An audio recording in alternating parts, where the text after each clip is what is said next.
الحمد لله نعبده ونستعينه ونستغفره ونؤمن به ونتوكل عليه ونعوذ بالله من شرور أنفسنا ومن سيئات أعمالنا ومن يهدي الله فلا مضل له ومن يضلل فلا هادي له ونشهد أن لا إله إلا الله وأشهد أن سيدنا ومولانا حبيبنا وأرسله بالحق بشيرا ونذيرا وداعيا سراجا منيرا أما بعد فأعوذ بالله من الشيطان الرجيم بسم الله الرحمن الرحيم وقال الله تبارك وتعالى في القرآن المجيد وفرقان الحميد أعوذ بالله من الشيطان الرجيم بسم الله الرحمن الرحيم شهر رمضان الذي أنزل فيه القرآن وهدى للناس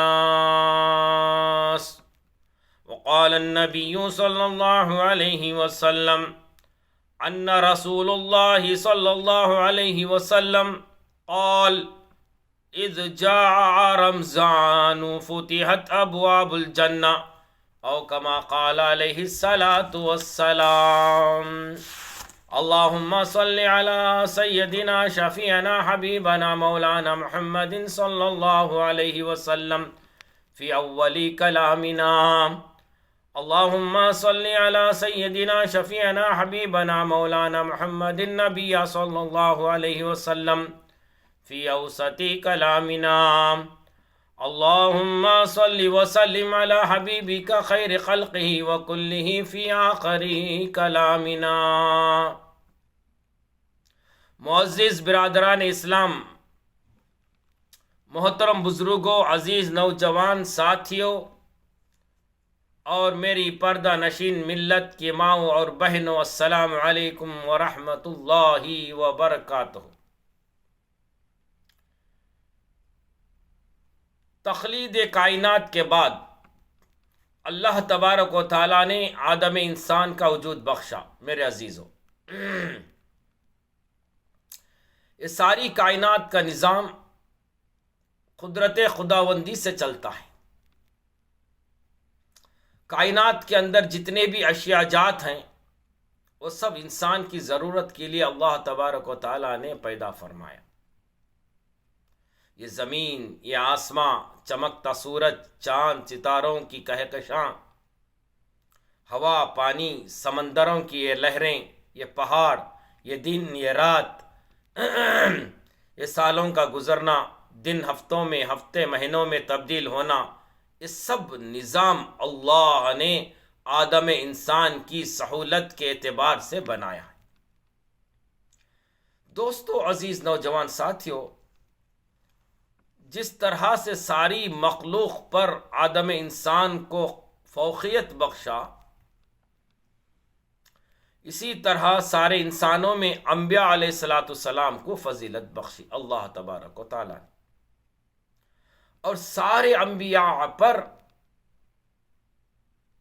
فضیلت میرے آقا محمد الرسول اللہ صلی اللہ علیہ وسلم کو اللہ تبارک و تعالیٰ نے عطا فرمایا. اسی طرح اللہ رب العالمین نے دنوں کے اعتبار سے دنوں کا سردار جمعہ کے دن کو بنایا، اور مہینوں کے اعتبار سے مہینوں کا سردار رمضان المبارک کو اللہ تبارک و تعالیٰ نے مقرر فرمایا.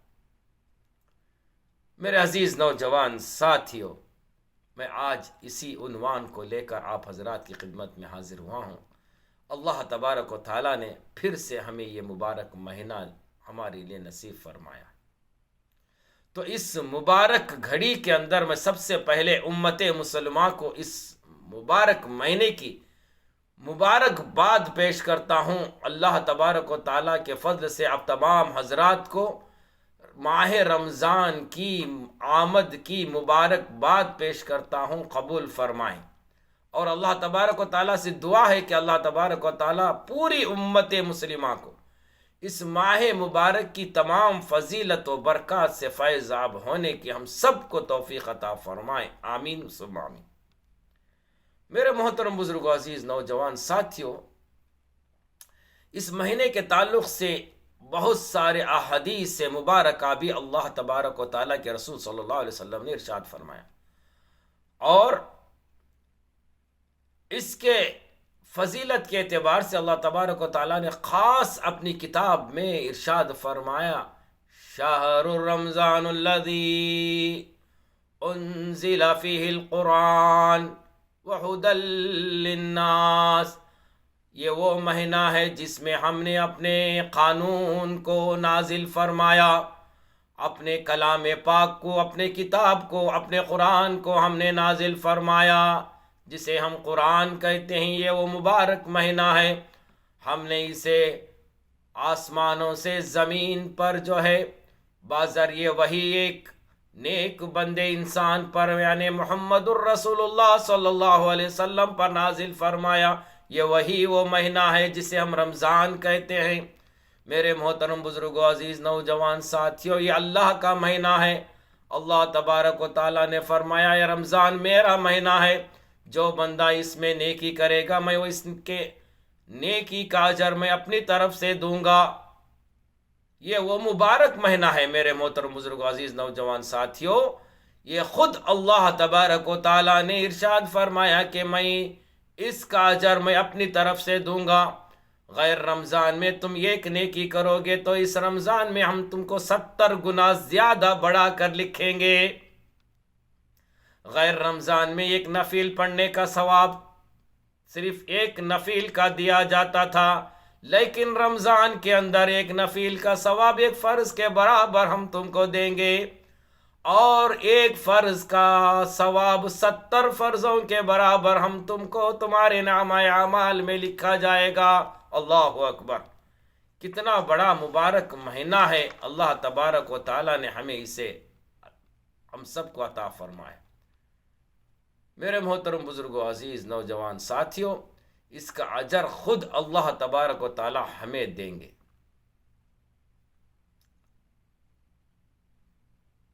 یہ وہ مہینہ ہے، رحمتوں کا مہینہ ہے۔ یہ مہینہ غریبوں، مسکینوں، ہمسایوں کے ساتھ حسن سلوک کرنے کا مہینہ ہے۔ اس مہینے کے اندر اللہ تبارک و تعالیٰ نے 2 خاص چیزوں کو نازل فرمایا رکھا ہے۔ اس کے دن کی عبادت روزہ رکھا ہے، اور رات کی عبادت لیلۃ القیام یعنی تراویح رکھا ہے۔ میرے محترم بزرگوں، دوستو، اللہ تبارک و تعالیٰ نے اس دن کے عبادت کے لحاظ سے قرآن مجید میں فرماتا ہے، یا ایھا الذین آمنوا کتب علیکم الصیام کما کتب علی الذین من قبلکم لعلکم تتقون۔ اے ایمان والو، ہم نے تم پر روزوں کو فرض کیا جیسا کہ پچھلی امتوں پر فرض کیا گیا تھا، تاکہ تم تقوی والے بن جاؤ۔ یہاں تقوی کا لفظ ہے اللہ سے ڈرنے کا، اللہ سے جو ہے ڈر کر اپنی زندگی کے اندر اللہ کے احکام کو بجا لا کر 24 گھنٹے والی زندگی کو اللہ کے احکام پر، نبی کی سنتوں پر گزارنے کا نام تقوی ہے۔ اللہ نے فرمایا روزہ تمہیں تقوی کی طرف لے جاتا ہے، روزہ تمہیں بے حیائی، بے عروانی چیزوں سے روکتا ہے۔ اللہ کے نبی صلی اللہ علیہ وسلم نے فرمایا روزہ تمہارے لیے ڈھال ہے جب تک اسے پھاڑ نہ ڈالو۔ اس کا مطلب جب انسان فوج کے اندر اپنی بچاؤ کے لیے، دشمن کی تیر سے بچاؤ کے لیے جو ڈھال استعمال کرتا ہے، اسی طرح سے روزہ انسان کے نفس کو گناہوں سے بچنے کے لیے ایک ذریعہ ہے۔ جب انسان روزے میں رہتا ہے تو اللہ سے ڈرتا رہتا ہے، اللہ کی رضا اس کے دل میں آتی ہے، اللہ کا ڈر و خوف اس کے دل کے اندر پیدا ہوتا ہے، نفسانی خواہشات کو پس پشت ڈال کر اللہ کی عبادت میں مشغول ہو جاتا ہے۔ اللہ تبارک و تعالیٰ کی رحمتیں اس پر نازل ہوتی ہے۔ اس لیے یہ صبح سے شام تک بھوکا پیاسا رہتا ہے، اگر وہ اللہ کی رضا کے خاطر نمازوں کو اپنی زندگی میں لا کر 5 وقت کی نماز اور قرآن شریف کی تلاوت کرتے ہوئے اس دن کو گزارے گا، یہ روزہ اس کے لیے نجات کا ذریعہ بنے گا۔ اگر روزہ رکھ کر فضول باتوں میں بغیر نماز کے بغیر تلاوت کے گزارے گا تو اس کا روزہ اس کا کوئی رکھنے کا اجر و عمل اس کے ساتھ نہ آئے گا۔ میرے محترم بزرگوں دوستو، اس لیے اللہ تبارک و تعالیٰ نے تقویٰ کا لفظ آخر میں استعمال کیا ہے۔ تقویٰ کے معنی اللہ سے ڈرنے کے ہیں، اللہ سے خوف کھانے کے ہیں۔ وہ یہ سمجھے کہ اللہ ہر جگہ موجود ہے، اللہ تعالیٰ اپنے شہرک سے بھی قریب ہے، اللہ دیکھ رہا ہے، اللہ سن رہا ہے، اللہ تمہارے ہر عمل کو دیکھتا ہے۔ تم چاہے سمندر کے تہے میں ہو، چاہے تم کہیں سونے کے گھر میں موجود ہو، چاہے کروڑوں مٹی منوں کے اندر زمین میں دفن ہو، اللہ تمہاری حرکتوں کو پہچانتا ہے۔ ایک حدیث میں آتا ہے کہ اللہ تبارک و تعالی، حدیث قدسی ہے، امواس کی رات کالے پتھر کے اندر کالی چونٹی کی آہٹ کو بھی اللہ تبارک و تعالی سنتا ہے۔ تو ایسے موقع پر اللہ تعالیٰ اس آیت کے اندر تقویٰ کا لفظ اس لیے استعمال کیا ہے کہ تم متقی بن جاؤ، تم اللہ سے ڈرنے والے بن جاؤ۔ یہ روزہ تمہیں فحش باتوں سے روکتا ہے، برائی سے روکتا ہے، گناہوں سے روکتا ہے۔ روزہ رکھ کر بندہ غلط راستے پر نہیں چلے گا، غلط کام نہیں کرے گا، غیبت نہیں کرے گا، جھوٹ نہیں بولے گا، زنا نہیں کرے گا، کسی کی مار پیٹ نہیں کرے گا، دنیا میں فساد نہیں پھیلائے گا۔ یہ اس کا روزہ ان تمام باتوں سے روکتا ہے۔ اس لیے اللہ کے رسول صلی اللہ علیہ وسلم نے فرمایا، روزہ تمہارے لیے ڈھال ہے۔ بہر کیف میرے محترم بزرگوں، عزیز نوجوان ساتھیوں، یہ وہ روزہ، یہ وہ مہینہ ہمارے لیے اللہ تبارک و تعالیٰ نے رحمتوں کا مہینہ ہمیں عطا فرمایا ہے۔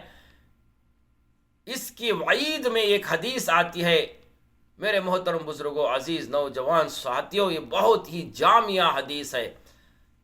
جو بندہ اسے سن لے اور اس پر عمل نہ کرے تو اس سے بدبخت انسان کون ہوگا؟ اللہ کے نبی صلی اللہ علیہ وسلم نے فرمایا، اللہ کے صحابہ رضوان اللہ تعالی اجمعین نے فرمایا، ایک مرتبہ اللہ کے رسول صلی اللہ علیہ وسلم مسجد نبوی کے اندر جب خطبہ دینے کے لیے ممبر تشریف پر تشریف لے جا رہے تھے، صحابہ نے دیکھا کہ جب اللہ کے رسول صلی اللہ علیہ وسلم پہلی سیڑھی پر پیر رکھا تو کہا آمین، اور جب دوسری سیڑھی پر اپنا قدم مبارک کہا تو پھر کہا آمین، اور جب تیسری سیڑھی پر پیر رکھا تو کہا اللہ کے رسول صلی اللہ علیہ وسلم آمین۔ صحابہ نے دیکھا کہ آج تو حسب معمول کے خلاف اللہ کے رسول صلی اللہ علیہ وسلم نے اپنا عمل فرمایا ہے۔ جب خطبہ ختم ہوا تو صحابہ رضوان اللہ تعالی اجمعین نے حضور پاک صلی اللہ علیہ وسلم سے پوچھا، یا رسول اللہ صلی اللہ علیہ وسلم، ہم نے آپ کو یہ عمل غیر دنوں سے مختلف دیکھا کہ آپ صلی اللہ علیہ وسلم جب ممبر پر تشریف لے جا رہے تھے تو آپ صلی اللہ علیہ وسلم نے 3 بار آمین کہا، اس کا کیا مطلب ہے؟ تو اللہ کے رسول صلی اللہ علیہ وسلم نے فرمایا، اے صحابہ سنو، جب میں پہلی سیڑھی پر قدم رکھ رہا تھا تو جبرائیل علیہ السلام میرے سامنے تشریف لائے اور انہوں نے فرمایا، ہلاک ہو اور برباد ہو وہ شخص۔ میرے محترم بزرگوں، عزیز نوجوان ساتھیوں، ایمان والا کان کھول کر سن لے، اللہ کے رسول صلی اللہ علیہ وسلم نے فرمایا، اے صحابہ، جب میں پہلی سیڑھی پر قدم رکھ رہا تھا تو حضرت جبرائیل علیہ السلام میرے پاس تشریف لائے اور انہوں نے فرمایا، یا رسول اللہ صلی اللہ علیہ وسلم، ہلاک ہو اور برباد ہو شخص جس کے سامنے ماہ مبارک کا مہینہ آئے اور وہ اس کی فضیلت و برکات سے فیضاب نہ ہو۔ میں نے کہا آمین، اور میں جب دوسری سیڑھی پر قدم رکھ رہا تھا تو حضرت جبرائیل علیہ السلام نے فرمایا، ہلاک ہو جاوے اور برباد ہو جاوے وہ شخص جس کے زندگی میں اپنے دونوں ماں باپ میں سے کسی ایک کو پاوے اور وہ ان کی خدمت کر کے جنت حاصل نہ کر لے۔ تو میں نے کہا آمین، اور تیسری سیڑھی پر جب میں قدم رکھ رہا تھا تو حضرت جبرائیل علیہ السلام نے فرمایا ہلاک ہو جاوے اور برباد ہو جاوے وہ شخص جس کے سامنے میرا نام نامی محمد صلی اللہ علیہ وسلم کا نام نامی اس میں گرامی آوے اور وہ مجھ پر درود نہ پڑے۔ تو میں نے کہا آمین۔ اللہ اکبر، اللہ اکبر۔ میرے عزیز نوجوانوں، ملت کے ساتھیوں، میرے امت کے ماؤں بہنوں، کتنی بڑی وعید ہے اس حدیث کے اندر۔ ایک تو فرشتوں کا سردار جو وحی لانے کی ذمہ داری اللہ تبارک و تعالیٰ نے اس فرشتے کو سونپا تھا جن کا نام حضرت جبرائیل علیہ السلام ہے، فرشتوں کے سردار، جن کی بد دعا اور اس پر آمین کہنا، جو ساری کائنات کا بادشاہ، ساری کائنات کی اللہ تبارک و تعالیٰ نے رحمت للعالمین بنا کر اس دنیا کے اندر بھیجا، سارے انبیاء کے سردار، شفیع المذنبین، شافع کونین، رحمت للعالمین صلی اللہ علیہ وسلم کا اس پر مہر آمین کہہ کر مہر لگانا، کیا بعید ہے کہ یہ بد دعا قبول ہوئی نہ ہو۔ میرے محترم بزرگوں، عزیز نوجوان ساتھیوں، ضرور یہ بد دعا قبول ہوئی ہو۔ ایک اللہ کی طرف سے وحی لانے والا فرشتہ بد دعا کہے اور ایک نبیوں کا سردار اس پر آمین کہے، کیا یہ دعا بد دعا نہیں، قبول نہیں ہوئی؟ ضرور بد دعا قبول ہوئی ہے۔ اس لیے میرے محترم بزرگ، عزیز نوجوان ساتھیوں، اس بد دعا سے بچو اور یہ مہینہ مبارک مہینہ تمہارے لیے اللہ کی رحمتیں بن کر تمہارے سامنے آیا ہے۔ اللہ نے تمہیں زندگی دی ہے، 65 60 سال کی زندگی، اس کے اندر یہ مبارک مہینہ تمہیں حاصل ہوا ہے۔ تم کھیل لعبوں میں، گناہوں میں، موبائلوں میں رنڈیوں کے ساتھ بات کرتے ہوئے غلیظ کھیلوں میں اگر زندگی کو گزارو گے، خدا کی قسم تمہیں جہنم کا ایندھن بننا پڑے گا اور اس بد دعا کا تم حصہ بنو گے۔ اللہ کے رسول صلی اللہ علیہ وسلم کی لعنت تم پر ہوگی اور اللہ کا غضب ہوگا۔ رمضان کا مہینہ پاوے اور تمہیں اس میں روزہ نہ رکھے، تراویح نہ پڑھے، قرآن شریف کی تلاوت نہ کرے، نمازوں کا اہتمام نہ کرے، اللہ کی رضا حاصل نہ کرے، اس سے بدبخت انسان کون ہوگا؟ ارے اللہ نے تمہیں دنیا میں پیدا فرمایا، بغیر کسی مقصد کے نہیں پیدا فرمایا، تمہیں مقصد دے کر اس دنیا کے اندر پیدا فرمایا ہے۔ وَمَا خَلَقْتُ الْجِنَّ وَالْإِنسَ إِلَّا لِيَعْبُدُونَ۔ جنات اور انسان کو ہم نے ایک مقصد دیا ہے، وہ ہماری عبادت کے لیے ہمیں انہیں پیدا فرمائے ہیں، اور اس دنیا کو چھوڑ کر تم آئے گے، تمہاری ایک پائی پائی کا ہم حساب لیں گے روز قیامت۔ ایک نیکی نہ تمہارا باپ دے گا، تمہاری ماں دے گی، تمہاری بیوی دے گی، نہ تمہارے بچے دے گے۔ روز قیامت ایک نیکی کے لیے ترسے گا۔ اگر ایک نیکی تمہارے اعمال میں کم پڑے گی، اللہ تبارک و تعالیٰ کا غضب کا شکار بننا پڑے گا۔ یاد رکھو میرے محترم بزرگوں، دوستو، یہ موقع دیا ہے تمہارا، اللہ تبارک و تعالیٰ نے صحت دی، تندرستی دی، جوان بنایا، نوجوان بنایا، تمام نعمتوں سے تمہیں نوازا، پھر بھی تم اللہ کے ساتھ بغاوت کرتے ہو۔ تم سے بدبخت انسان کون ہوگا؟ ارے اللہ کی ان نعمتوں کا جو ہے احسان تو ادا کرو۔ ماں کے شکم میں تم تھے تو ایک ناپاک نطفے سے تمہیں اللہ نے پیدا فرمایا۔ اللہ نے تمہیں جب ماں کے شکم میں جو روزی پہنچایا، اس کا ایک ادنا سا شکر تو ادا کرو۔ دنیا کے اندر تم کھیل کھیل کے لیے نہیں آئے۔ افحسبتم انما خلقناکم عبثا وانکم الینا لا ترجعون۔ اللہ نے فرما رہا قرآن مجید کے اندر، کیا تم گمان کرتے ہو تمہیں میں یوں ہی بیکار پیدا فرمایا، پھر تم ہمارے طرف لوٹ کر آنا نہیں ہے؟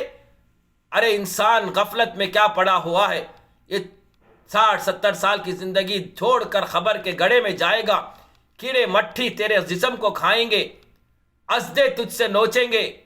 اگر دنیا کے اندر تو اللہ کی مان کر نبی کی سنتوں پر عمل کر کے جائے گا تو اس وقت تو کہے گا میرا اللہ ہے، اللہ ایک ہے، میرا دین اسلام ہے، محمد الرسول اللہ صلی اللہ علیہ وسلم میرے نبی ہے۔ اگر تو دنیا کے اندر 24 گھنٹے موبائل کے اندر کھیل و لعب میں رہے گا، فحش باتیں کرتے رہے گا، بیوی بچوں کو چھوڑ کر رنڈیوں کے ساتھ اپنا وقت گزارے گا، روز قیامت تجھے اللہ کے سامنے جو ہے اللہ کی لعنت پٹکار لگے گی۔ قبر کے اندر ازدے تجھے کھائیں گے، قبر کے اندر تیرا جو ہے جسم کیڑے مکوڑے کھائیں گے، تو اس وقت ہائے ہائے کرنے کے بجائے کچھ تیرے سامنے نہیں باقی رہے گا.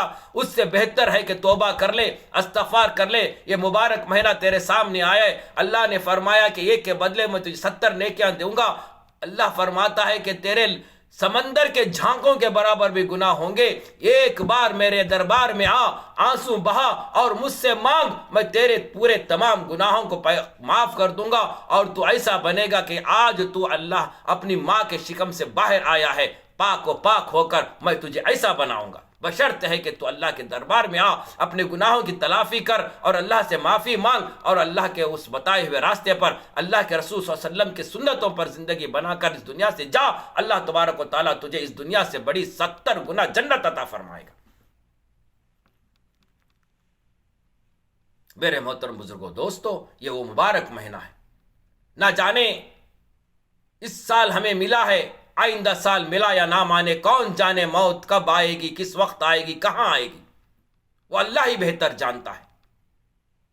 اس سے بہتر ہے, اللہ کے رسول صلی اللہ علیہ وسلم نے فرمایا, چالاک وہ انسان ہے موت آنے سے پہلے اپنی موت کی تیاری کر لے.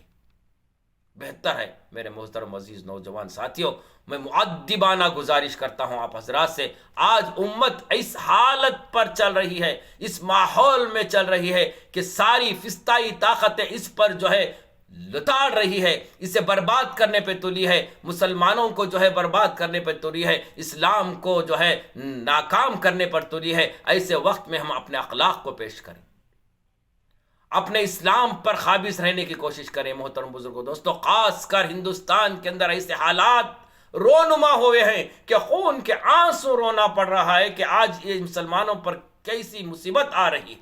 کیوں آ رہی ہے؟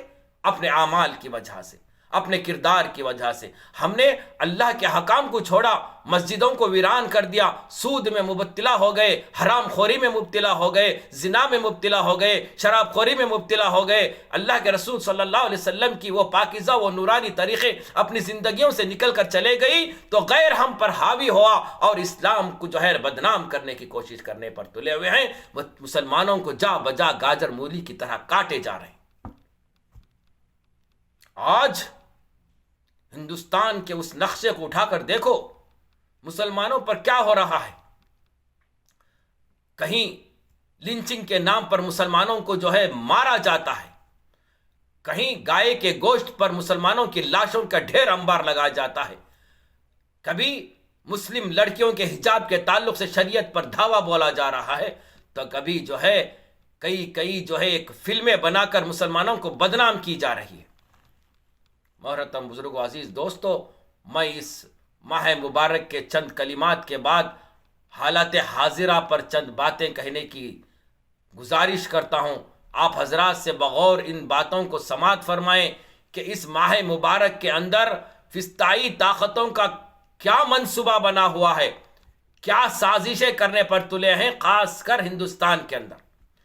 یہ جو حکومت فسطائی آج حکومت ہندوستان کے اندر موجود ہے, جو فرعونیت کی جو حکومت ہے, اس کی ایک شاخ RSS ہے. آپ جانتے ہیں, انہوں نے, میں پچھلے ویڈیو کے اندر بھی جو ہے جو حجاب اسلام کا ایک حصہ ہے, اس عنوان پر میں نے تمام ان RSSوں کے 14 نکاتی پروگرام کو آپ حضرات کے سامنے رکھ چکا ہوں.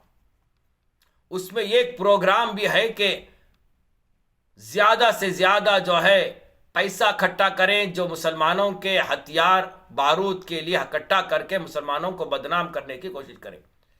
اس رائے عمل کو وہ رائج کرنے کے لیے وہ رمضان کا مہینہ استعمال کیا گیا ہے کہ RSS نے ایک ایسی چال چلی ہے کہ ہندوؤں کو جو ہے مسلمانوں کے بھیس میں برقع ڈال کر, اور دوسری طرف جو ہے مرد حضرات کو جو ہے مسلمان بنا کر, داڑھی رکھوا کر, ٹوپی رکھوا کر, ہرے شال ڈال کر, ہاتھ میں تسبیح لیوا کر ان کو جو ہے مسلمانوں کے گھروں تک بھیج رہے ہیں کہ زکوٰۃ کا پیسہ استعمال کرنے کے لیے. مسلمانوں بیدار ہو جاؤ. آپ جب زکوٰۃ کا پیسہ, فطرہ, ہدیہ, صدقہ دینا چاہتے ہیں تو سب سے پہلے آپ تحقیق کریں, اپنے خیش و اقارب میں پہلے دیں, اپنے پڑوسیوں والوں کو دیں. جب کوئی باہر کا بندہ اس بھیس میں آوے, ہری شال ڈال کر ہاتھ میں تسبیح لے کر سبحان اللہ کہہ کر بھیک مانگنے کے لیے فقیر کے نما لباس پہن کر آپ کے دروازے پر آئے تو سب سے پہلے آپ اس کا آدھار کارڈ دیکھیں. یہ علماء کی تجویز کردہ ایک نظام ہے جو ہندوستان کے اندر رائج کیا گیا ہے. آر ایس ایس کا اس کھیل کو ناکام کرنے کے لیے آپ حضرات کو یہ کام کرنا ہوگا کہ جو اس بھیس میں آ کر آپ سے جو ہے پیسہ مانگے گا، زکوٰۃ کا پیسہ مانگے گا، آپ اس کا آدھار کارڈ دیکھیں، اس کا آئیڈینٹی کارڈ دیکھیں کہ واقعتاً یہ مسلمان ہے یا جو ہے کوئی جو ہے آر ایس ایس کا ایجنٹ ہے. اس کا باقاعدہ آدھار کارڈ دیکھ کر اگر وہ مسلمان ہے، تمہیں معلوم ہے اپنے قریبی گاؤں کا ہے، اپنے محلے کا ہے، اپنے پڑوس کا ہے تو اس کو دے، ورنہ ایسے شخص کو کوئی مال کا، زکوٰۃ کا مال، فدیہ، ہدیہ، صدقہ نہ دے. ان کا جو ہے منصوبہ ہے کہ مسلمانوں کے مال سے ہی ان ہتھیاروں کو استعمال کر کے مسلمانوں کے خلاف استعمال کرنے کا ان کا منصوبہ بنایا گیا ہے. یہ آر ایس ایس کا منصوبہ ہے. پہلی مثال. تو اس سے بچنے کے لیے علماء اکرام نے مسلمانوں کو یہ تنبیہ کی گئی ہے، یہ اعلان کیا گیا ہے کہ برائے مہربانی اس ماہ مبارک کے اندر جب اپنا مال کا زکوٰۃ دیتے ہیں تو ان لوگوں کو نہ دیں. سب سے پہلے اپنے پڑوسیوں کا حق ہے، اپنے رشتہ داروں کا حق ہے، ان کو ادا کریں. جو اپنے آپ کو پہچانتے ہیں، اپنے آپ کو معلوم ہے، آپ خود جا کر ان کے گھروں تک پہنچائیں تو اللہ تبارک و تعالیٰ اس کا اجر و ثواب آپ کو دگنا دے گا. دوسری بات ہے میرے محترم بزرگوں، عزیز نوجوان ساتھیوں، آج ہندوستان کے اندر مسلمانوں کو بدنام کرنے کے لیے ایک ایسی فلم تیار کی گئی ہے جو کشمیر فائل کے نام سے ہر جگہ مشہور ہو رہی ہے. اس فلم کی حقیقت کیا ہے میں چند الفاظ میں آپ حضرات تک پہنچانا چاہتا ہوں. میرے محترم بزرگ عزیز دوستو، یہ جو ہے ایک نا اتفاقی کا پروپیگنڈا ہے. یہ مسلمانوں اور ہندوؤں کے بیچ میں نا اتفاقی ڈال کر اپنی سیاسی کرسی کو چمکانے کے لیے یہ فلم کو رائج کی گئی ہے. جو 30 سال پہلے جو حادثہ گزرا تھا اس کو پھر اجاگر کیا گیا ہے. اس کی اصل حقیقت کیا ہے میرے محترم بزرگ و عزیز دوستو؟ یہ فلم کے ڈائریکٹر جو اگنی ہوتری ہیں اور اس کے جو ہیرو جو ہے انوپم کھیر، یہ دونوں جو ہے سندھی گوڈسے کی ناجائز اولاد ہے. یہ پہلے بیکار تھا. یہ جو ڈائریکٹر اگنی ہوتری یہ فلاپ ایک ڈائریکٹر تھا. یہ انوپم کھیر بھی جو ہے ایک فلاپ ایکٹر تھا. 2014 سے پہلے انہوں نے مودی کے خلاف نازیبا باتیں کر کے جو ہے مودی کے خلاف باتیں کیا کرتے تھے. جب ہندوستان کے اندر مودی کی خلافت آئی تو یہ اپنے آپ کو اجاگر کرنے کے لیے ان کے کئی فلمیں فلاپ ہو چکی تھی. اب انہوں نے سوچا کہ ایک ایسا ہتھ کنڈا استعمال کریں کہ جس سے ہم کو پیسے بھی لوٹا جائے اور ہندوستان کے اندر ایک جو ہے فرقہ وارانہ فساد بھی برپا کیا جائے اور ایک جو ہے تفریقہ بھی ڈالا جائے اور اس سے مودی کو بھی فائدہ ہو جاوے اور بی جے پی حکومت کو فائدہ ہو جاوے اور مسلمانوں کے اندر نفرت کے بیج بو جائے. اسی بنیاد پر انہوں نے ایک فلم بنائی جس کا نام کشمیر فائل رکھا. اس کا ڈائریکٹر اگنی ہوتری ہے اور اس کا جو ہے ایکٹر جو ہے انوپم کھیر. دونوں نے مل کر ایک فائل جو بنائی ہے، فلم بنائی ہے، جو ہے ایک جو ہے نفرت پر مبنی فلم ہے. اس کے اندر انہوں نے 10/1/1990 کا جو معاملہ ہوا کشمیر کے اندر، کان کھول کر سن لو، غور سے سنو میرے محترم بزرگوں عزیز دوستو اس حقیقت کو. 10 تاریخ جنوری 10/1990 کے اندر کشمیر کے ملیٹنٹ نے، کشمیر کی فوج نے کشمیر کے لوگوں پر ایک ظلم بربریت فرمائی. صرف وہاں کے ہندو پنڈتوں پر ظلم نہیں کیا، تمام انسانوں پر، جس میں مسلمان بھی تھے، ہندو تھے، سکھ تھے، تماموں پر وہاں کی ملیٹنٹ نے ان پر ظلم تشدد کا پہاڑ توڑا. اس وقت میں حکومت، سنو غور سے سنو، سینٹرل کے اندر جو ہے وی پی سنگھ پردھان منتری تھے، بی جے پی کی قیادت والی حکومت، بی جے پی کی نمائندے ایل کے اڈوانی، واجپئی اور جو ہے دیگر حضرات نے مل کر وی پی سنگھ کو پردھان منتری بنایا تھا، اور حکومت سینٹرل کے اندر وی پی سنگھ اور بی جے پی کی ملوث حکومت تھی، اور کاشمیر کے اندر جو ہے راجیہ کی حکومت تھی، راجیہ کا جو ہے سرکار تھی، راجیہ سرکار چلا رہے تھے، تو اس وقت وہاں کا راجیہ بھی بی جے پی ہی کا تھا، اور اس وقت اڈوانی جی جو ہے بابری مسجد کے تعلق سے رتھ یاترا نکال رہے تھے، ان کو کوئی جو ہے محبت کاشمیر کی پنڈتوں سے لینا دینا کوئی نہیں تھا۔ اگر ان سے بی جے پی والوں کو کاشمیری پنڈتوں سے محبت ہوتی، ان سے ولہانہ محبت ہوتی، ان کے ساتھ اچھا سلوک کرنے کا ان کا معاملہ ہوتا، تو اس وقت یہ حکومت ہونے کے باوجود کیوں نہ کاشمیر کی ان ملیٹنٹ کو نہیں روک سکے۔ اس وقت صرف 380 پنڈتوں کو شہید کیا گیا، جبکہ 700 مسلمانوں کو خون سے لت پت کیا گیا، 1080 مسلمان گھر چھوڑ کر، کاشمیر چھوڑ کر بھاگ گئے، اور 600 پنڈتیں جو ہے در بدر ہو کر، مغل بدر ہو کر باہر آ گئے کاشمیر چھوڑ کر۔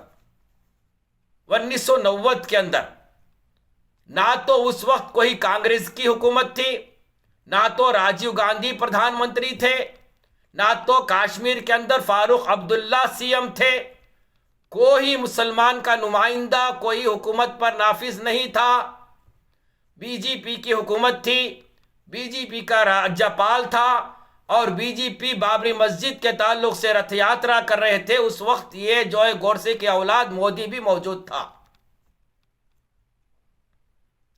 تو میرے محترم بزرگوں، عزیز نوجوان ساتھیوں، ملیٹنٹ کی زیادتی کی وجہ سے کاشمیر پنڈتوں نے کاشمیر کو چھوڑا، مسلمانوں نے بھی در بدر کیا گیا، مسلمانوں کو بھی جو ہے مارا گیا، لیکن اس فلم کے اندر انہوں نے ایک طرفہ شو کیا ہے، صرف کاشمیری پنڈتوں پر ظلم کرنے کا الزام مسلمانوں پر لگا کر جو ہے ہندوستان کے اندر نفرت کے بیج بونے کا کام کیا،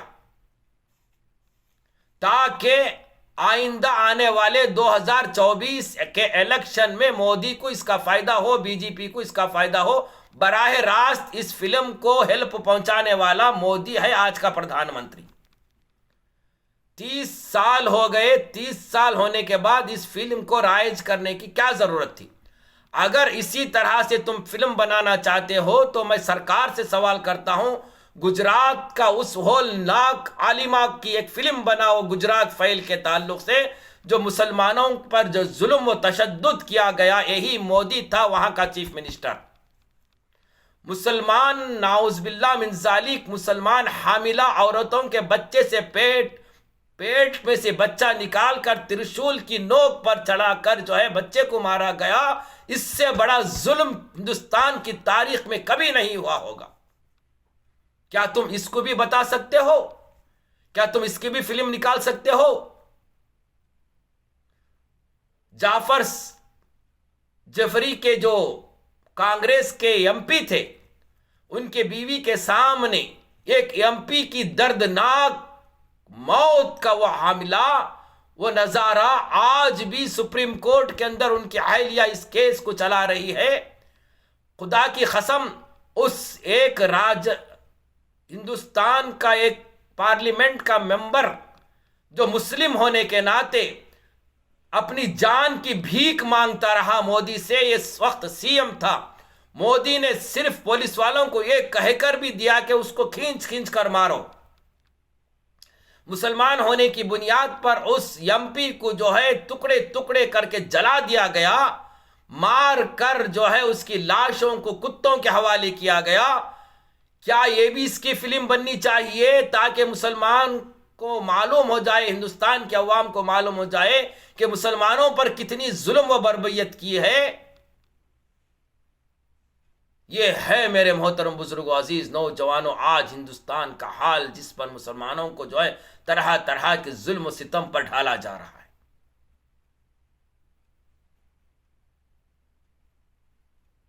ہندوستان کی آزادی کے بعد جتنا مسلمانوں کو ستایا گیا، کسی قوم کو نہیں ستایا گیا۔ ہر دور میں مسلمانوں پر ظلم و زیادتی کی گئی، لیکن اسے کوئی اجاگر کرنے والا آج تک پیدا نہیں ہوا۔ آج اس کشمیر فائل کو جو ہے رائج کر کے پورے ہندوستان میں نفرت کے بیج بو رہے ہیں، حتیٰ کہ اسکول کے بچوں کے اندر اتنی نفرت آ گئی ہے کہ مسلم بچے کو دیکھ کر ہندو بچہ بات کرنے کے لیے تک تیار نہیں ہے۔ اتنی نفرت کے بیج بوئے جا رہے ہیں، تاکہ وہ ان کا منشا ہے کہ ہندوستان کو ایک قوم کا راشٹر بنائے، ہندوستان کو ہندو راشٹر بنانے کی ان کی تجویز ہے۔ اس لیے آج ایسے پرپگنڈے، ایسے جو ہے انہوں نے جو راہیں جو استعمال کیے ہیں، جو نفرت کے بیج بونے کے، اس میں ایک کشمیر فائل کا فلم بھی ایک ایجنڈا بنا ہوا ہے۔ یہ ہے کشمیر فائل کی حقیقت۔ یہ کوئی فلم نہیں ہے، یہ نفرت کا ایک ایجنڈا ہے، یہ نفرت کا ایک بیج ہے جو مسلمانوں کے، ہندوؤں کے بیچ بویا جا رہا ہے۔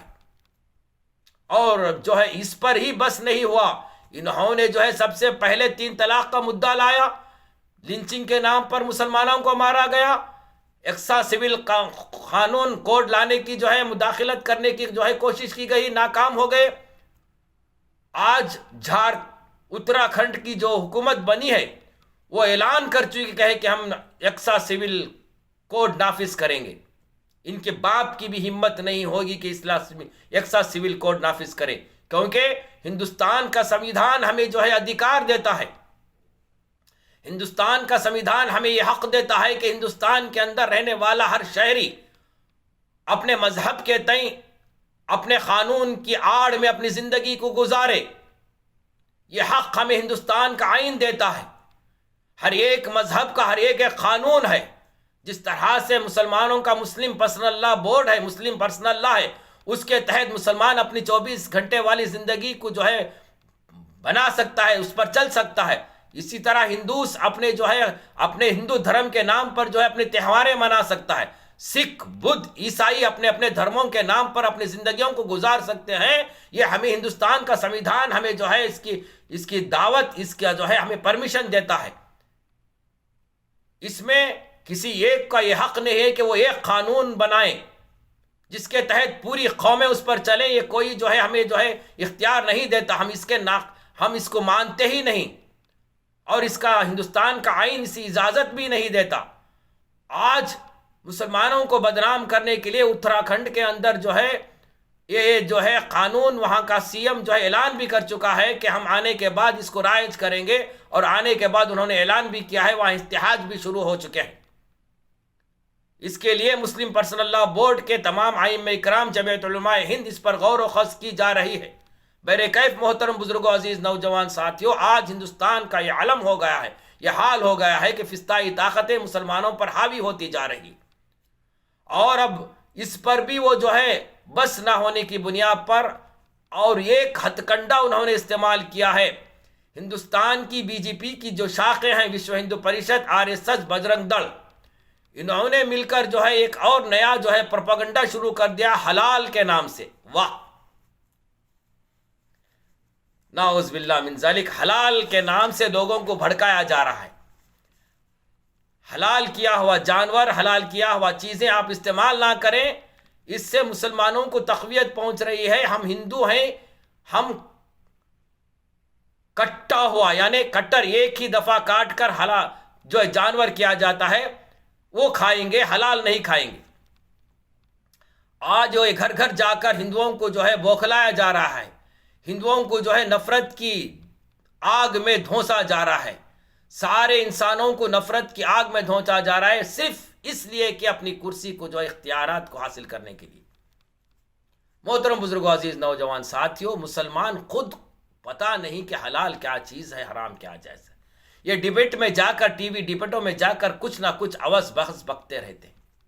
ارے اللہ کے بندو، جب ڈیبیٹ میں جانا ہی ہے تو سب سے پہلے کس چیز کی تم کو بات کرنا ہے، اس چیز کے لیے سب سے پہلے تیاری کر کے جاؤ۔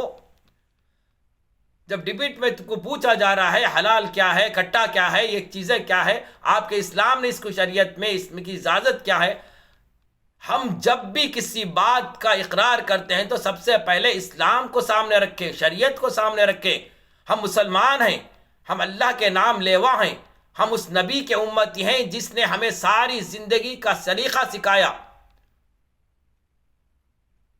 ہم نے جو ہے اللہ کے رسول صلی اللہ علیہ وسلم نے ہم کے لیے ایک نمونہ بنا کر بھیجا. اللہ تبارک و تعالیٰ نے اللہ کے رسول صلی اللہ علیہ وسلم نے ہر چیز کو عمل کر کے بتا دیا کہ میری امت اس پر عمل کرے گی تو تم دنیا میں بھی نجات پاؤ گی، آخرت میں بھی تمہارے لیے جو ہے اللہ تبارک و تعالیٰ کامیابی کا مرحلہ رکھا ہے. لقد کان لکم رسول اللہ فی اسوۃ حسنہ کہہ کر پکارا گیا. اللہ کے رسول صلی اللہ علیہ وسلم تمہارے لیے ایک بہترین نمونہ ہے.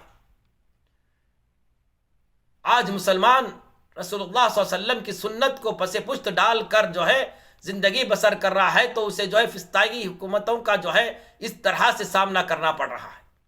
حالات حاضرہ پر اب نظر دوڑائیں گے تو انہوں نے جو ایک چیز کے لیے جو متوجہ کیا، حلال کا معاملہ اٹھایا ہے. یہ میری جو ہے اتنی بڑی زندگی گزر گئی، ہم نے کبھی جو ہے ایسے معاملات کو نہیں دیکھا تھا.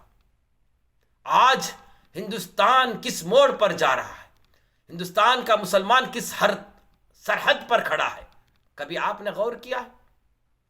کبھی اپنے زندگیوں پر آپ نے غور کیا ہے؟ آئندہ آنے والے نتائج ہمارے لیے کیا ہوگی اگر اسی طرح ہم اپنے اللہ کے احکام کو، رسول اللہ صلی اللہ علیہ وسلم کی سنتوں کو ٹھکرا کر زندگی گزاریں گے تو یہ فرعونیت ہم پر حاوی ہو جائے گی. میرے محترم بزرگ، عزیز نوجوان ساتھیو، سنو، اب جب ہم کبھی جاتے ہیں حلال کی بات کرنے کے لیے ٹی وی کے اندر تو سب سے پہلے اسلام کو سامنے رکھو. اللہ تبارک و تعالیٰ نے اپنے کلام پاک میں ارشاد فرماتا ہے،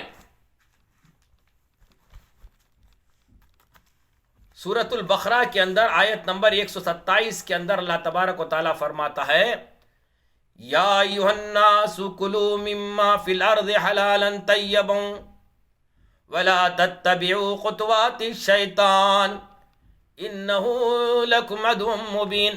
اللہ تعالیٰ مسلمان کو ہر لائن سے رہبری فرما رہا ہے، ہر طریقے سے رہبری فرما رہا ہے. دیکھو فلانے چیز ہم نے تمہاری زندگی سے پہلے ہم نے ایجاد کر دیا ہے. کیا چیز کو تم کو کھانا ہے، کیا چیز سے بچنا ہے، کیسے استعمال کرنا ہے، کیسے اپنی زندگی کی راہیں ہموار کرنا ہے. اللہ نے فرمایا، اسے طریقہ رسول اللہ صلی اللہ علیہ وسلم نے کر بتا دیا. اللہ فرما رہا ہے کہ زمین کے اندر ہم نے تمہارے لیے حلال اور پاکیزہ چیزیں جو ایجاد کی ہیں اسے کھاؤ، اسے پیو، شیطان کو اپنا دوست مت بناؤ. اس بات کو تم سامنے رکھنا چاہیے جب ڈیبیٹ میں جاؤ گے کہ ہمارا اسلام کہتا ہے کہ ہمیں پاک چیزیں کھائیں، حلال چیزیں کھائیں. اب حلال چیزوں کے اندر جو ہے اب جانوروں کے اعتبار سے لیا جائے، تم جانور کی بات کرتے ہو تو ہمیں جو اللہ تبارک و تعالیٰ نے ایسے جانوروں کا گوشت کھانے کے لیے کہا ہے جس پر اللہ کا نام لے کر جو ہے حلال کیا جاتا ہے یا ذبح کیا جاتا ہے. ان حلال کردہ چیز کو کھانے کا حکم اللہ نے ہمیں قرآن میں دیا ہے، شریعت نے دیا ہے، ہمارے نبی نے دیا ہے. اس لیے ہم جو ہے جانوروں کے اعتبار سے ہم کو ذبیحہ کیا ہوا گوشت کھانے کی اجازت ہے. یہ بات کرنی چاہیے. اب وہ کہیں گے کہ حلال کے تعلق سے بات کرو تو کہنا ہے آپ کو، دیکھو حلال چیزوں میں ذبیحہ بھی ایک حلال چیز ہے، ہم اس کو ذبیحہ کہتے ہیں. ذبیحہ کرنا کا طریقہ یہ ہے کہ اللہ کے رسول صلی اللہ علیہ وسلم نے ہمیں اسے طریقہ بتایا ہے. کسی جانور کے گوشت کو تم کاٹنا ہو تو جسی جانور کو کاٹنا ہے تو پہلے اس کو سلاؤ، اس کے منہ میں پانی ڈالو، اس کے بعد اللہ کا نام لو. اللہ تبارک و تعالیٰ نے فرمایا جس جانور پر اللہ کا نام لیے بغیر وہ جو کاٹا جاتا ہے وہ حرام ہے تمہارے لیے، اس کا گوشت کھانا حرام ہے. اس لیے ہم شریعت کے تحت چلتے ہیں. ہم اللہ کا نام لے کر بسم اللہ اللہ اکبر کہتے ہیں کہ ہم شروع کرتے ہیں اللہ کے نام سے جو اللہ بہت بڑا ہے. جب اور اس کے گلے پر جو ہم چھری رکھتے ہیں اور اس کے 3 رگوں میں سے 2.5 رگ کو کٹ کرتے ہیں. خاص کر اس بات کو سنو کہ ایک رگ شاہ رگ ہوتی ہے، ایک سانس والی رگ ہوتی ہے، ایک جو ہے ایک ڈائریکٹ ہارٹ سے ایک رگ چلتی ہے جس میں خون کا دورہ ہوتا ہے. ہم ان 3 رگوں کو میں سے 2.5 رگ کو 3 مرتبہ ایسا چھری چلا کر کٹ کرتے ہیں، اور جو آدھی رگ کٹتی ہے وہ ڈائریکٹ خون سے آنے والی، دل سے آنے والی رگ ہے. اس کے اندر سے جو ہے غلیظ خون نکلتا ہے. impure blood will be passing from this vein. If any impure blood will mix in the meat, that meat will not eating, because science has introduced one disease, fog. This disease name is fog. بتائیں آپ ان کو کہ جب ہم 2.5 رگ کٹ کرتے ہیں تو خون کے اندر جو ہے غلیظ خون رہتا ہے دل کے اندر سے، وہ جب جانور کو کاٹا جاتا ہے تو ہارٹ بیٹ زیادہ ہو جاتے ہیں. اس کی وجہ سے وہ غلیظ خون اس رگ کی وجہ سے، فورس کی وجہ سے، آدھی رگ کٹنے کی وجہ سے وہ خون پورا باہر نکل جاتا ہے. میٹ کے اندر، گوشت کے اندر غلیظ خون کے ذرات، جراثیم نہیں پائے جاتے اور وہ گوشت پاک ہو جاتا ہے. آج اس کی سائنس گواہی دیتا ہے. اللہ اکبر، قربان جاؤ اسلام پر آج سے 1400 سال پہلے، آج سے 1400 سال پہلے، نہ کہ 900 سال. کوئی بندہ، ہم نے ڈیبیٹ میں سن رہے تھے کہ وہ بندہ کہتا ہے کہ 900 سال پہلے یہ جو ہے قانون رائج ہوا حلال کا، مسلمان کرتے تھے، ہم بھی کر رہے ہیں. نعوذ باللہ. مسلمان، تو ایمان والا، تو اللہ کا نام لینے والا، تجھے اسلام کے قوانین معلوم نہیں تو ڈیبیٹ میں کیوں جائے گا؟ جا کر ان سے شرمندہ کیوں ہوگا؟ صرف بھوکنے کا نام اسلام نہیں ہے. ڈیبیٹ میں جانا ہے تو اسلام کو سامنے رکھ کر بات کر، شریعت کو سامنے رکھ کر بات کر، اسلام کا جھنڈا بلند کر.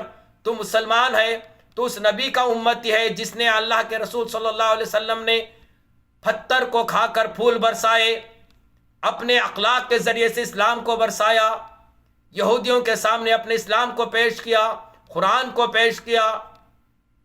تو اس نبی کا امتی ہے. تو بھی محبت کے ساتھ، اخلاق کے ساتھ اسلام کو پیش کر، قرآن کی آیت کو پڑھ کر سنا دے. قرآن میرا یہ کہتا ہے حلال چیزوں کے تعلق سے، جانوروں کے تعلق سے ذبیحہ کرنے کا ہم کو حکم ہے. یہ آج سے 1400 سال پہلے اللہ نے قرآن میں بتا دیا. اپنے نبی حضرت ابراہیم علیہ السلام کو ذبح اپنے بیٹے پر کرنے کا حکم دیا تھا. کتنی ثبوتیں میں تمہیں بتاؤں ذبیحہ کے تعلق سے. ذبیحہ کا حکم قرآن میں فرمایا اللہ تعالیٰ. یہ بات جا کے ڈیبیٹ میں تم رکھو، فرماؤ آج سے 1400 سال پہلے میرا اسلام نے جو طریقہ استعمال کیا تھا اسے آج سائنس جو ہے صحیح ثابت قرار دیا ہے. سائنس کہتا ہے کہ اگر جانور کے، اگر تم ایک ہی جھٹکے میں، جھٹکا جو کہتے ہو، جھٹکے میں تم جو ہے سر کو ایک سے بدن سے جدا کرو گے تو جو غلیظ خون جو ہے وہ باہر فوراً نہیں نکلے گا. خون جو ہے میٹ کے اندر مکس ہوگا، اس کے جراثیم خون کے میٹ کے گوشت کے اندر مکس ہو جائیں گے اور وہ گوشت کھانے کے لائق نہیں ہوگا، اور اس کے اندر ایک بیماری، جو کھائے گا اس کے ہاتھ پیر پھولنے لگیں گے، دماغ اس کا کام نہیں کرے گا، سستاگی اس کے اندر آئے گی، اور اسے جو ہے یہ جو فالج کی بیماری ہے وہ آئے گی. فاق کہتے ہیں. وہ بیماری اس کو جو ہے لاق ہو جائے گی. اس کی عمر گزرنے سے پہلے اس کی جو ہے وہ بیماری اس انسان کو پکڑ لے گی. اس کا جو ہے مطلب اس کا جو ہے آنے کا جو ہے کارن یہ جو ہے جھٹکے سے کھایا ہوا گوشت ہوگا. ذبیحہ سے کھایا ہوا گوشت سے جو ہے یہ بیماری نہیں آئے گی. یہ اللہ کا کرم ہے، یہ مسلمانوں پر اللہ کا احسان ہے. اللہ نے حلال چیزیں کھانے کے لیے قرآن میں فرمایا کلو واشربو حلالا طیبا، پاک چیزیں و حلال چیزیں کھاؤ. ہم نے تمہارے لیے زمین پر بتایا گیا ہے، اور تم شیطان کے دوست نہ بنو. شیطان تمہارا کھلا ہوا دشمن ہے. آج جو ہے یہ شیطانیت، یہ فرعونیت ہم پر جو ہے ہمارے حلال چیزوں کو حرام کرنے پر تلے ہوئے ہیں. وہی بات کو اللہ نے قرآن میں فرمایا ہے تم شیطان کے دوست نہ بنو.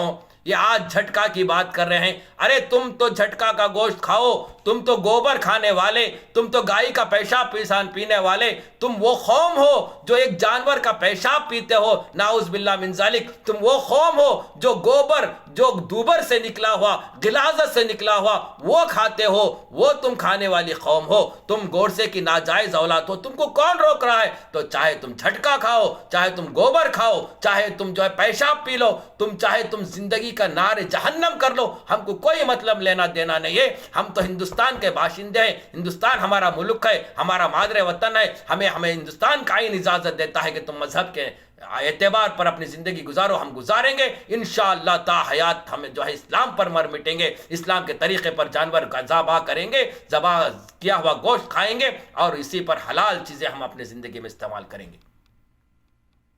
یہ بات رکھو تم ڈیبیٹ میں، نہ کہ تم شور شرابہ کر کے جو ہے بات کو الٹ پلٹ کر کے اسلام کو بدنام کرنے کی کوشش نہ کرو۔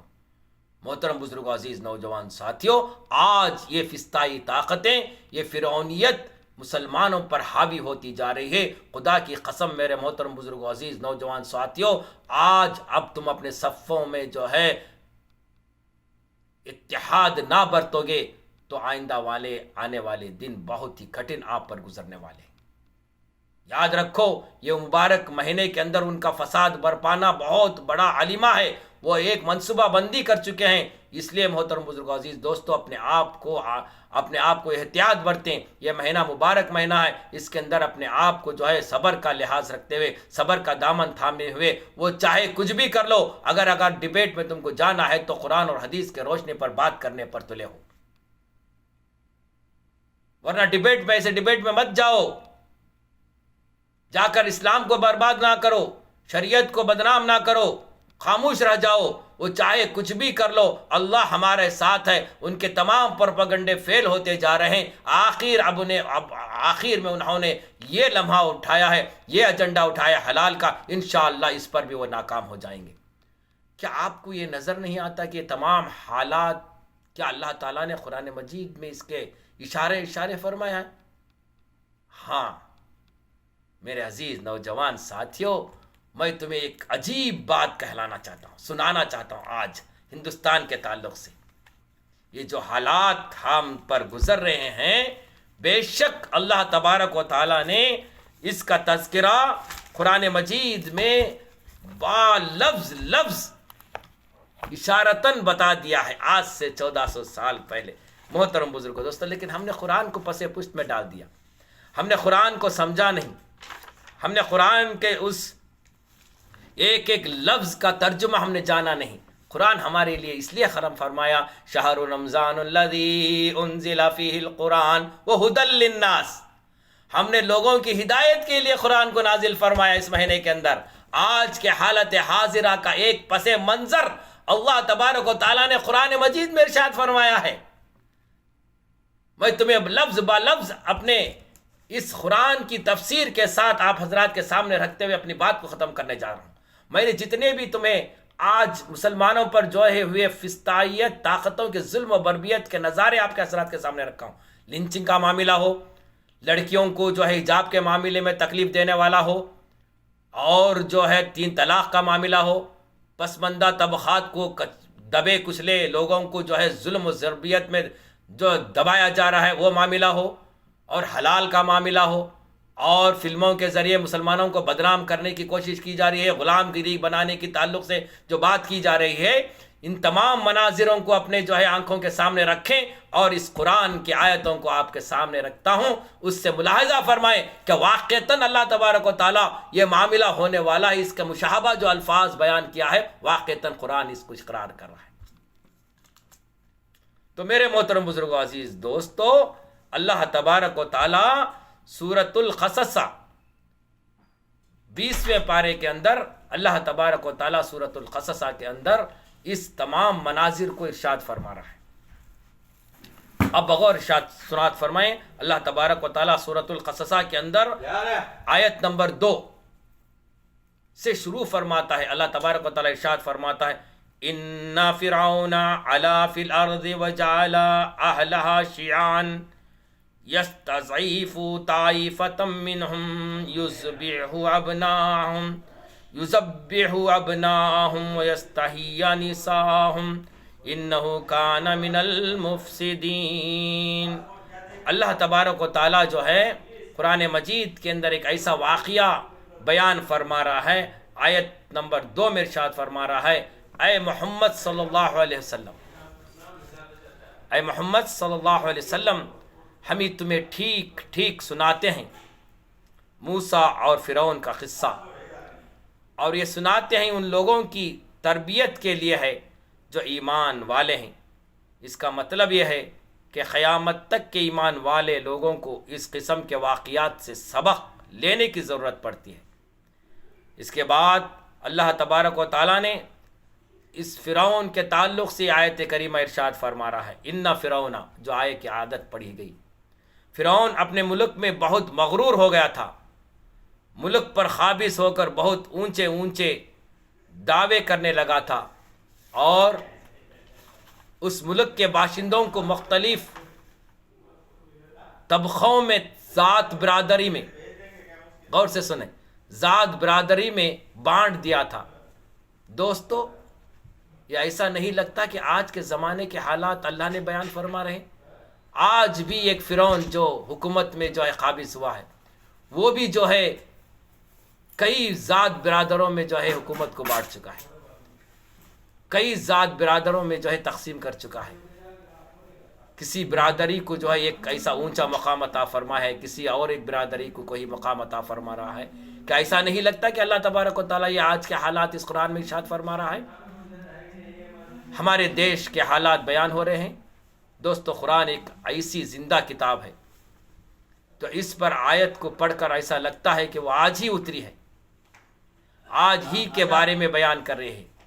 جب بھی کوئی ظالم کسی ملک پر قابض ہوتا ہے تو اعلیٰ فی الارض، تو یہ سب سے پہلا کام یہ کرتا ہے کہ وہ اس ملک کے لوگوں کو مختلف قوموں میں، فرقوں میں بانٹ دیتا ہے، ذات برادری میں تقسیم کرنے لگتا ہے، اور آپس میں ان کو لڑانے رکھتا ہے۔ دوستو، میں آج کے حالات حاضرہ کا تبصرہ نہیں کر رہا ہوں، بلکہ میں قرآن کی حقیقت سے آشناس کرا رہا ہوں۔ جو آج کے حالات آپ حضرات کے سامنے ہیں، وہ آنکھوں کے سامنے ہیں، اسے قرآن ارشاد فرما رہا ہے۔ اسی پس منظر کو آج کے حالات سے جوڑ لے تو وہ سمجھدار کے لیے اشارہ کافی ہے، اور ملک کے باشندوں کو الگ تھلگ ذات برادری میں تقسیم کرنے کے بعد ایک اور وہ کام کرتا تھا۔ دوسرا یہ کہ کچھ لوگوں کو بہت کمزور بنا کر رکھتا تھا، نیچی ذات کا بنا کر رکھتا تھا، ذلیل بنا کر رکھتا تھا۔ یہ ایک طریقہ ہے ہر زمانے میں، فرعون کا یہ عملی حکومت تھا۔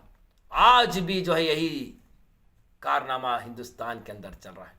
مسلمانوں کو سیکنڈ درجے کا جو ہے شہری بنانے کی کوشش کی جا رہی ہے، دلتوں کو جو ہے ان کے نچلے طبقات میں رکھا جا رہا ہے، صرف برہمنوں کو اونچی ذات پر رکھا جا رہا ہے۔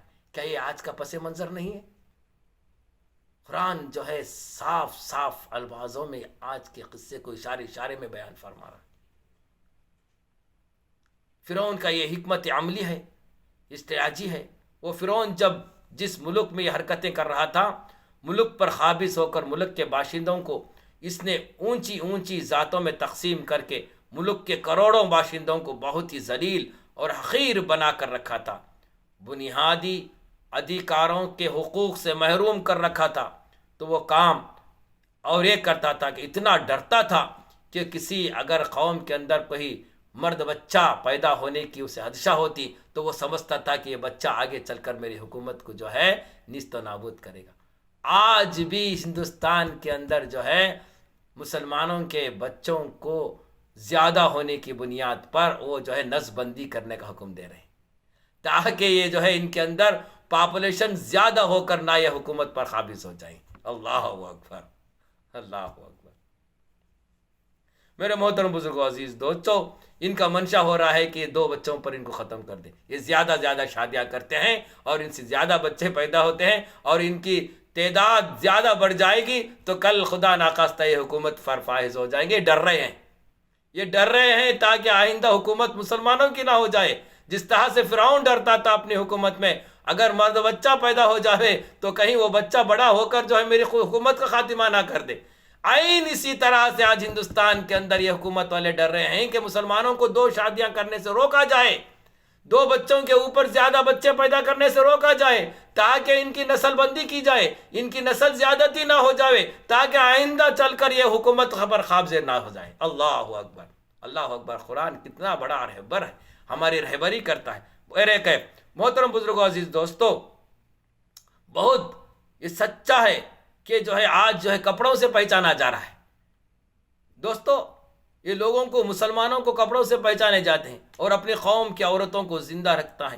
سچی بات تو یہ ہے کہ بہت بڑے فساد پھیلانے والوں میں سے اس تھا فرعون. میرے عزیز دوستو، دبے کچلے کمزور لوگ، اچھوت لوگوں کے لیے قرآن خوشخبری سناتا ہے. اللہ تبارک و تعالیٰ ارشاد فرماتا ہے کہ ہم کو جو منظور تھا وہ منظور ہوا اور منظور ہے، اور ہم کو یہ منظور رہے گا کہ جن لوگوں کا یہ دبدبہ، جن لوگوں کو ملک میں ذلیل بنا کر رکھا جا رہا ہے، اب ان پر ہم احسان کریں گے. اللہ تبارک تعالیٰ آگے ارشاد فرما رہا ہے ہم ان پر احسان کریں گے اور انہی سے اس ملک کا پیشوا، اس ملک کا قائد، اس ملک کا حکمران، اس ملک کا لیڈر بنائیں گے. اللہ اکبر. اللہ تعالیٰ یہاں پر اس آیت کے اندر صیغے ماضی کو بھی استعمال کر سکتا تھا، لیکن آنے والے دن کو بھی استعمال کر سکتا تھا، لیکن اللہ تعالیٰ پاسٹ ٹینس کو استعمال کر کر یہ کہہ رہا ہے کہ وَأَرَدْنَا الْعَلْمُونَ اللَّهَ دِينَ النَّفَلُ الْعَظِيمَ. یہ تو پچھلے زمانے کا قصہ بیان کر رہا ہے. اللہ تبارک و تعالیٰ یہ پچھلے زمانے کا قصہ بیان کر رہا ہے، لیکن ہمیں ایسا لگتا ہے کہ آج کے حالات کو اللہ تبارک و تعالیٰ قرآن میں بیان فرما رہا ہے. روبرو آج کے حالات جو مسلمانوں پر ہندوستان میں گزر رہے ہیں، اور روبرو اللہ تعالیٰ قرآن مجید میں ارشاد فرما رہا ہے. بہرکیف اللہ تعالیٰ یہ کہہ سکتا تھا کہ ہم نے یہ فیصلہ کیا کہ ہم اس زمانے کے دبے کچلے لوگوں کو اوپر اٹھائیں، لیکن اللہ نے سیغی ماضی کے بجائے سیغی مظاہرے کو کیوں بولا؟ اشاروں میں اللہ سب کچھ بول رہے ہیں، بول دیتے ہیں کہ ایک زمانے کا واقعہ نہیں ہے، یہ ہماری مستقبل سنت ہے، یہ ہمارا مستقبل نظام ہے. ہم پہلے کچھ لوگوں کو، ظالموں کو ظلم کرنے کا موقع دیتے ہیں، اس کے بعد ہم فیصلہ کرتے ہیں کہ حال اور مستقبل دونوں بغیر مظاہرے کے ہم یہ فیصلہ کریں گے. یعنی یہ قانون ہمارا اس وقت بھی تھا، اس وقت بھی تھا، اور قرآن اترنے کے وقت بھی تھا، اور انشاءاللہ آگے بھی وہی قانون رہے گا. جو لوگ دبے کچلے ہیں، جس زمانے میں ہم ان کو اوپر اٹھائیں گے اور اوپر والوں کو نیچے لائیں گے اور ان پر احسان جتائیں گے، تو ہم ان کو بھی کچھ بنیادی حقوق کے طور پر مل جائے گا. لیکن جو حقوق ہمیں بھیک مانگنے کے طریقے پر مل رہے ہیں، لیکن اللہ تبارک و تعالیٰ فرماتے ہیں یہ حق اب ہم تمہیں مانگنے کے بجائے حق دینے کی پوری کوشش کریں گے. اللہ تبارک و تعالیٰ فرماتے ہیں کہ اللہ تبارک و تعالیٰ نے ہمیں جو ہے نجعلہم ائمہ، کہ ہمیں امامت کا جو ہے ایک مزنصفہ ہمارے لیے بنایا ہے، ہمارے لیے جو ہے ایک ایسی بات کہی ہے، ہم جو ہے لوگوں کے رہبری کے لیے دنیا کے اندر آئے ہیں. اللہ تبارک و تعالیٰ فرماتے ہیں کہ حکومت برائے حکومت اچھی نہیں، بلکہ حکومت برائے خدمت و رہبری ہو یہ اچھی ہوتی ہے. اللہ اکبر. میں نے رہبری سے پہلے خدمت کا لفظ اس لیے بولا کیونکہ اللہ کے رسول صلی اللہ علیہ وسلم، محمد الرسول اللہ صلی اللہ علیہ وسلم نے کہا تھا سید القوم قادمہ ہوا، یعنی قوم کا رہبر وہ آقا دراصل وہ ہوتا ہے جو قوم کا رہبر ہوتا ہے، جو قوم کا جو سردار ہوتا ہے وہ قوم کا رہبر ہوتا ہے، جو قوم کی خدمت اور سیوا کرنے کے لیے جو ہے اس دنیا میں آتا ہے. تو ان دبے کچلوں کو ہم رہبری کے مقام تک پہنچائیں گے.